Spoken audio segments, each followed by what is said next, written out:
Hey guys. So a nice juicy question was dangled in front of me in my Discord, and I think it'll be good to make a video answering it because I can guarantee a lot of people are struggling with this. So here's the question. I've always had this sort of anxiety in me. I've been writing my book for the last 5 years, rewriting, redrafting, especially after chapter 1. And no matter how much good or positive feedback I get, no matter how many educational videos I watch and consume and internalize, I can never be sure if the quality of my work is actually good or worthy of being published.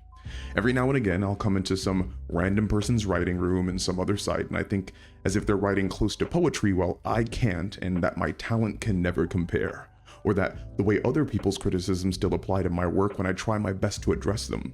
What's the solution to this? How do I know if I am good enough? So this is something that I felt I could put my background as a therapist to use on because it makes me feel like my $100,000 of student debt has actually been worth it. So this feeling of inadequacy that the question is about isn't writer specific or even artistic specific.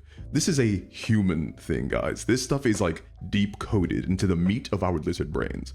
Everyone at some point in their lives will deal with this feeling of inadequacy. It's normal. It is part of the human experience, but that doesn't make it any less crappy to feel, right? It's kind of like how it's a natural, ubiquitous human experience to sit alone in a dark room on a Saturday night and solo an entire extra large stuffed crust double deluxe pizza while you stare at yourself in the black mirror of your television and feel that boiling inadequacy roil inside you. That happens to everyone, right? Like, not just me. Right? How do you cope with this feeling that you're not good enough? Well, it's a combination of a few things, and they're gonna sound very stupid, but ultimately, I think they're the only way that you can really work this type of feeling out. First, you need to change who you're judging yourself against. I'm gonna be real. Y'all are like delusionally mean to yourselves. Y'all have like a hobby for 15 months and then have like a mental breakdown that you aren't as good as the top 1% of your field. I've talked to writers who are like inspired by George R. Martin, Stephen King, Patrick Rothfuss, Ta-Nehisi Coates, Isayama, and they will recognize that these dudes are like the best in the world. But then these same writers will also be angry that they're not as good as them. But of course, you're not going to be as good as them. That's the whole point. If I could become LeBron James overnight, LeBron James wouldn't be special. I deal with this literally like every day personally when I deal with like fitness social media. I think, dang, why am I not like as ripped and shredded as those guys? But then like the next thought that I've Pavloved myself to have is, well, of course I'm not as ripped as them. Being fit is my hobby. Being fit is their job. And yes, this even applies to people who aren't world-renowned experts. Stop going online and seeing some rando post something better than what you could do, and then automatically thinking that you are now worthless because of it. That rando could be struggling just like you. That rando could have decades of experience when you only have a few years.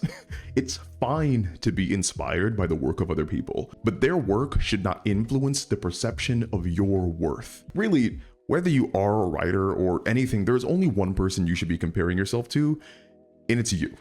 Judge yourself based off of where you've been and how far you've come. You are your best benchmark. You're an apple. Everybody else is an orange. Make the right comparisons. Seek your own validation. If it takes you 2 weeks to write a chapter right now, keep writing until it only takes you 1 week. That's improvement. Artists should be creating art for an audience of one themselves. If other people just happen to like it, that's gravy on top, dude. Never lose sight of who you are or what you become, how far you've gotten, because that progress keeps you grounded in knowing that you are an ever-improving person. But Savage, I hear, what if I'm not improving? What if I'm not meeting my personal goals? I understand these feelings, but they can all get changed by literally one word: yet. I've not improved yet. I have not met my goals yet. If you are a person who seeks improvement in any regard, you must have faith in yourself. Stop being so mean. This is what true self-love is, by the way. It's the idea that no matter how bad you might be in the moment, how far you might have fallen, how slow or non-existent your progress has been, you can always improve to meet your goals.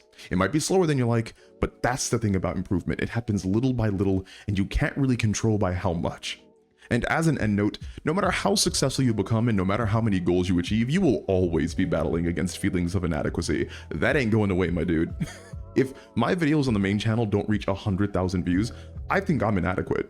But then I have to remember that when I first started out, I was happy to get 100 views. My standards for myself have changed because I've improved, and I have to remember to be happy about how far I've come rather than being sad about how far I have to go. No matter what you're doing, you should be your harshest critic, but you should also be your biggest fan. You should hold yourself to a personal standard based upon your own life and experiences because, you know, you've lived your life and nobody else can do that for you. But you should also be continuously happy, not just by what you've achieved, but happy that you put yourself in a position to improve. We cannot control our outcomes. We can only control the effort we put into such outcomes. But we owe it to ourselves to do our best and explore the fullness of our potential. Because if you do, then hey, what comes may come. So anyway, hope this could help.